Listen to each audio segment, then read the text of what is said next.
టీవీకి స్వాగతం. డిఎంల కమిషన్ 45 కోట్లు. డిఎంల కమిషన్ల కకృతి, మిల్లర్ల మెడ మీద కత్తి. అన్ని జిల్లాల్లో మిల్లర్ల మీద తీవ్ర ఒత్తిడి. సివిల్ సప్లై శాఖ, civil supplies department, district magistrate, జిల్లా మ్యాజిస్ట్రేట్ కార్యాలయం రాక వచ్చిన 600 కోట్ల మిల్లింగ్ ఛార్జీల్లో ఇదేం అవినీతి? పంపకాల పంచాయతీ అడిగిందిస్తేనే చెక్కులు జారీ. డిఎంలకు 45 కోట్లు. 600 మిల్లింగ్ ఛార్జీలు విడుదల, చెక్కుల పంపిణీలో 45 కోట్లు డిఎంలకు ఇవ్వాల్సిందే.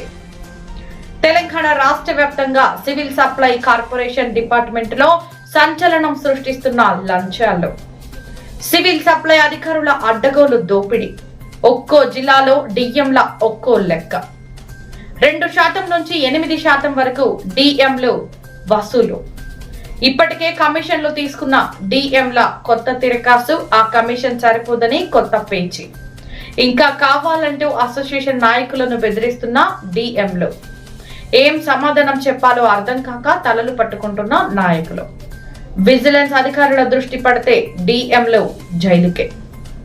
డిఎంల అడ్డగోలు ఆస్తులపై ఏసీబీ అధికారులు ఆరా తీస్తే తేలేది 100 కోట్లే. పూర్తి సమాచారం త్వరలో మీ చరణ్ టీవీలో.